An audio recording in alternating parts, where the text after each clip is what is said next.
블루오션에 대해서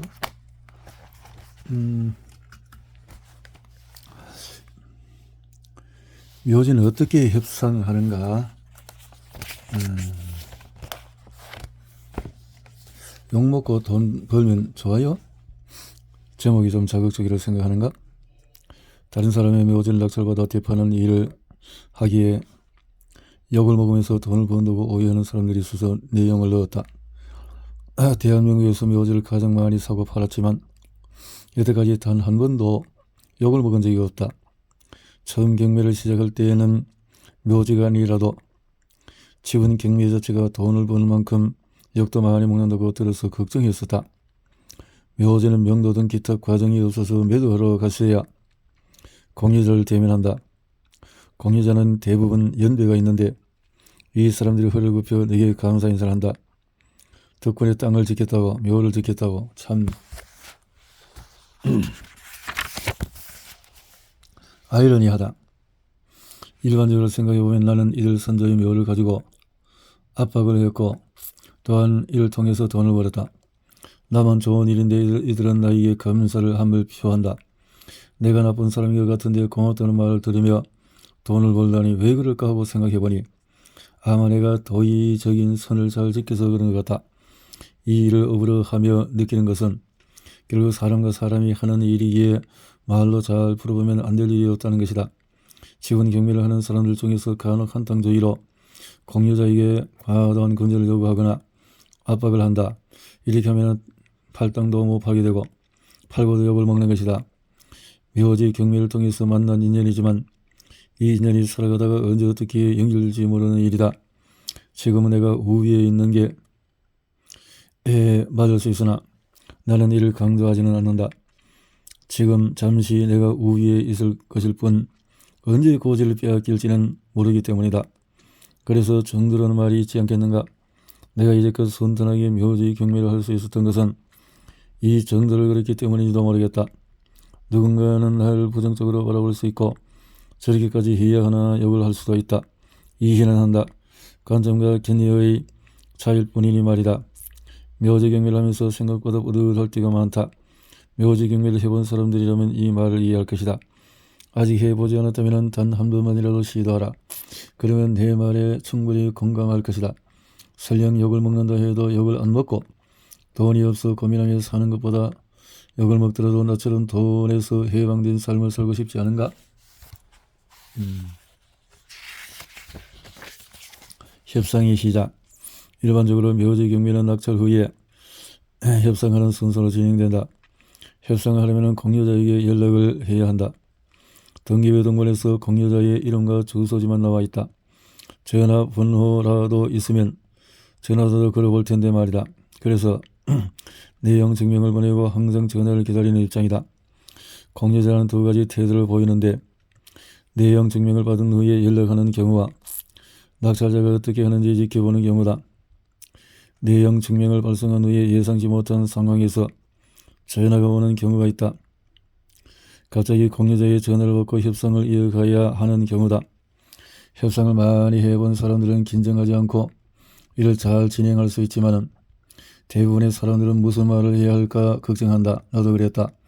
그 당시 사용하고 있는 아이폰은 통화 녹음이 안 되어서 가지고 있던 태블릿 PC에 개통을 하여 협상용 휴대전화로 사용했다. 태블릿 PC에 전화벨이 울릴 때마다 심장이 벌렁벌렁 하는 것이다. 무슨 말을 해야 할까? 나에게 뭐라고 하지는 않을까? 낙찰자 중에 특히 여자나 젊은 사람들이 이러한 걱정을 많이 한다. 내 목소리가 너무 젊어 보여서 여자라서 혹시 만만하게 보지는 않을까 하고 나도 이런 고민을 했다. 내가 첫 묘지를 낙찰받은 게 26세였으니 말이다.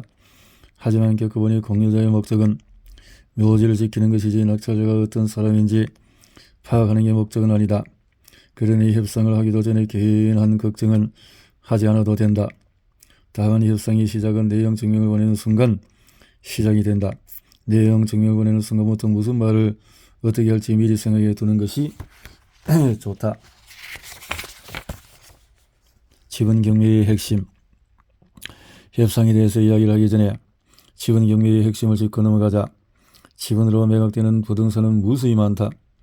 아파트, 상가, 토지, 심지어 세금을 체납했을 때 집에 있는 가전이나 가구도 공매로 매각 후에 배우자에게 우선권을 주니 이 또한 지분의 일환이라고 할 수 있을 것이다. 그러면 어떤 지분을 낙찰받아야 쉽게 얘기를 할 수 있을까? 사례를 들어보자. 이 집은 시골에 위치해 있다. 난 이 집에 위치한 토지를 지분 경매로 낙찰받았다. 낙찰가는 320만 원이다. 왜 이 집을 낙찰받았을까? 나와 같이 집을 소유하고 있는 이들은 형제였다. 낙찰된 이 토지 위에 이들의 모친이 거주하고 있는 집이 있었다. 나는 이를 파악하고 있었고 협상이 쉬울 것으로 판단해서 이 토지를 입찰한 것이다. 위에 말한 내용을 토대로 보면은 무엇이 지분 경매에서 가장 중요하다고 여겨지는가? 그렇다. 지분 경매의 핵심은 공유자에게 이 부동산의 필요 유무이다. 투자에서 심리를 자꾸 응업하는 것은 결국 모든 투자는 사람과 사람이 하는 일이기 때문이다. 이 땅을 낙찰받은 목적은 되팔기 위해서다. 그런데 이 토지가 이들에게 필요가 없다면 나는 불필요한 땅을 낙찰받은 것이고 내 돈은 나를 떠나게 된다. 그렇기에 지분 경매로 수익을 내려면 이 땅이 이 집이 공유자에게 꼭 필요한지를 역지사지 입장에서 따져본 후에 입찰을 결정해야 한다. 자녀의 나이를 보니 노모가 거주하고 계신 듯이 보였고 시골에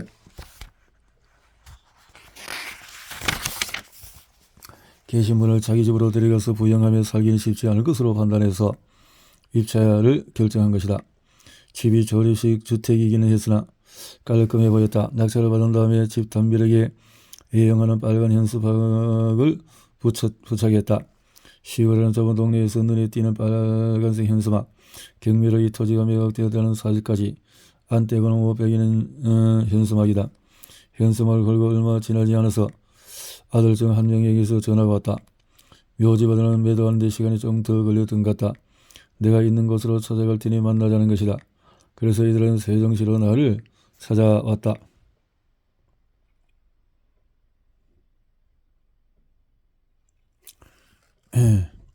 본인과 아내 그리고 조카까지 총 3명이 왔다.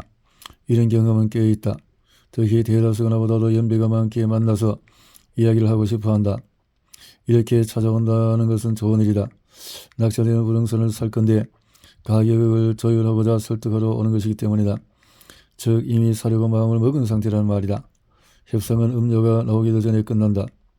단도직입적으로 가격을 조율하면 매입한다고 했다. 아시다시피 어머니가 살고 계시고 초기 치매 증상이 있어서 처음에는 그냥 두려고 했지만은 조카가 그래도 지켜야 하지 않겠느냐고 해서 움직이게 되었다고 한다.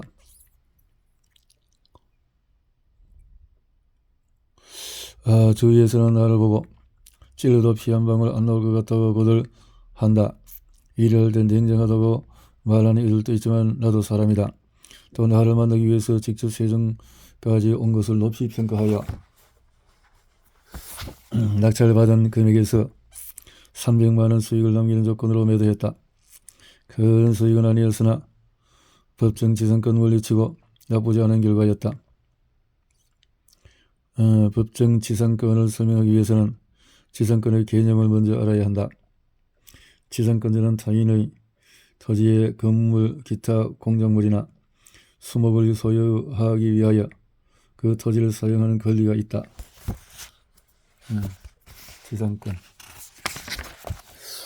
지상권은 토지를 사용하는 권리를 말하는데 낙찰받은 물건의 건물과 토지가 함께 매각되는 것이 아닌 개별적으로 매각되는 물건을 경매시장에서 법정 지상권 물건이라고 한다.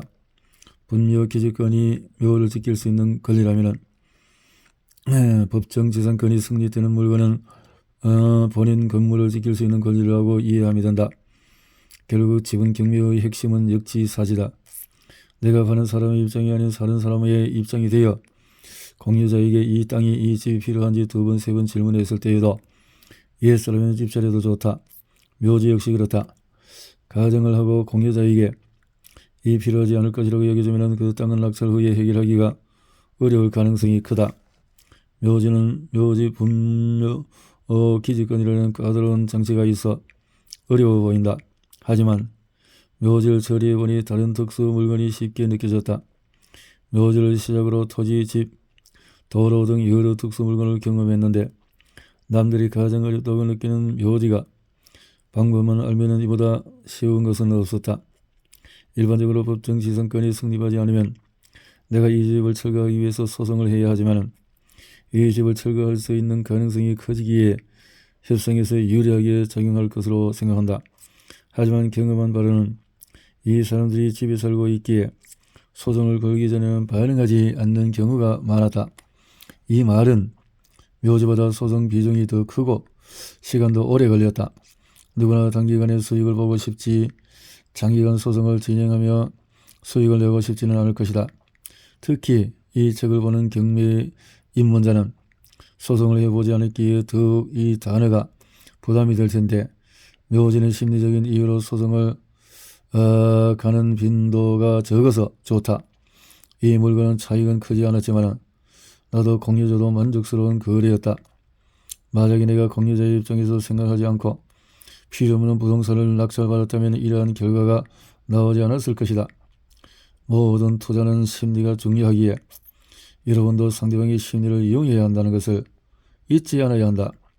역지사지 묘지를 낙찰받을 때에도 꼭 이 부분을 명심하여 진행하기를 바란다.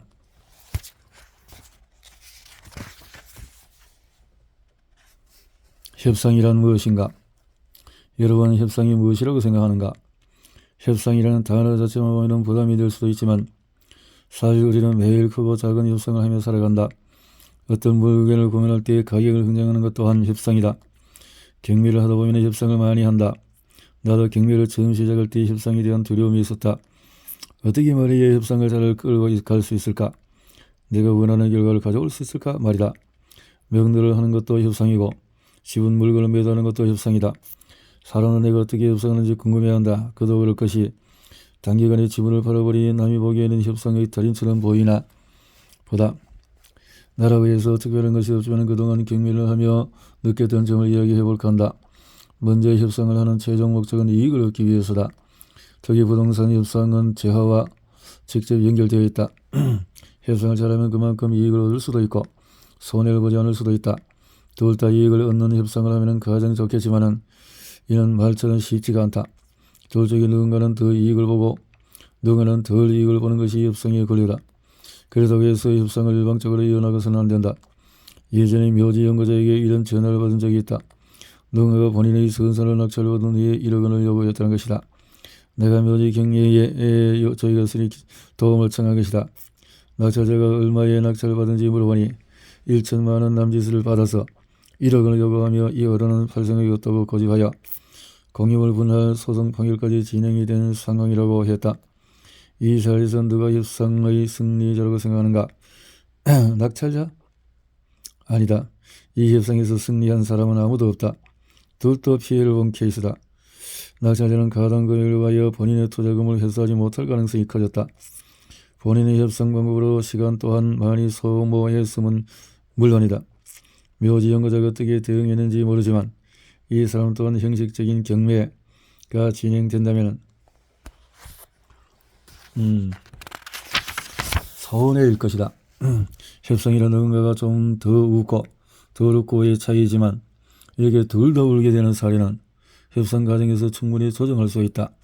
그래서 난 내가 수익을 보는 구조이지만 협상 대상들 또한 피해를 보지 않게 잘 대처하기에 웃으며 마무리한다. 상대방을 파악하라. 지피지김의 백전백승이라고 했다. 협상에서 상대방을 잘 아는 것만큼 중요한 것이 없다. 상대방을 잘 알면 자연스럽게 이들이 무슨 생각으로 어떤 결정할지가 보인다.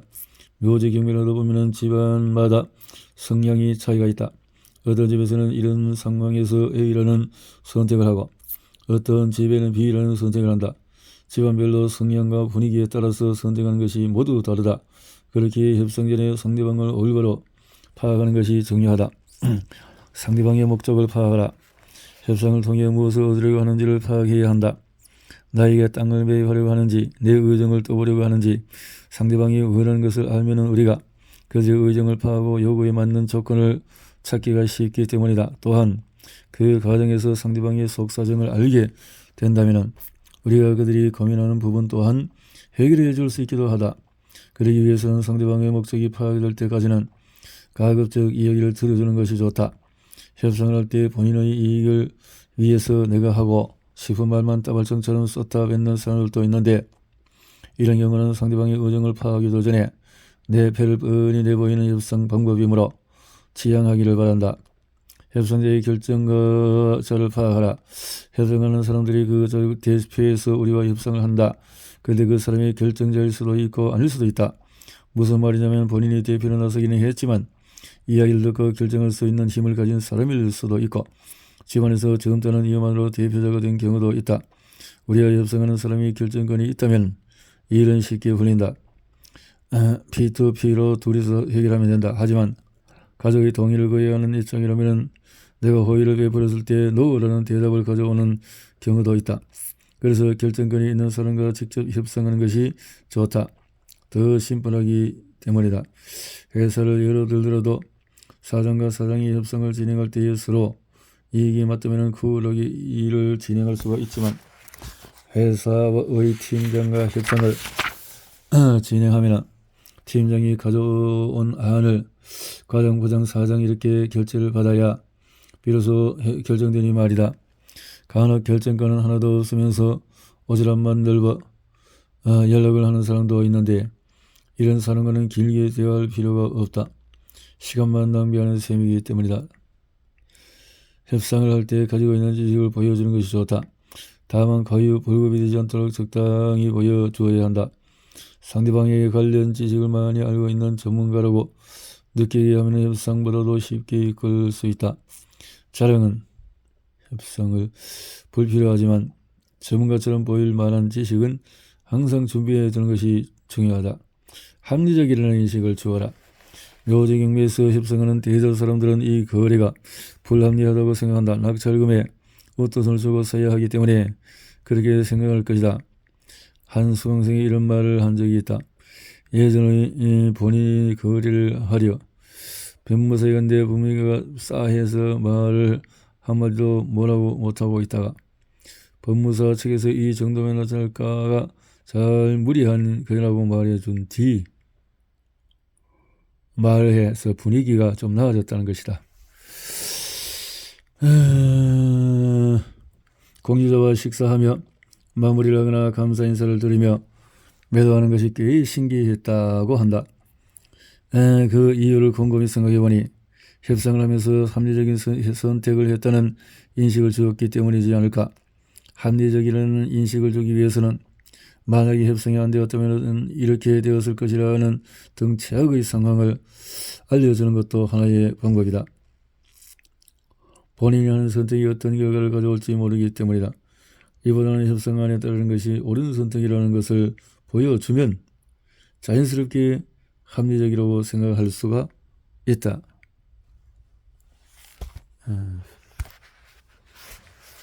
합리적이다.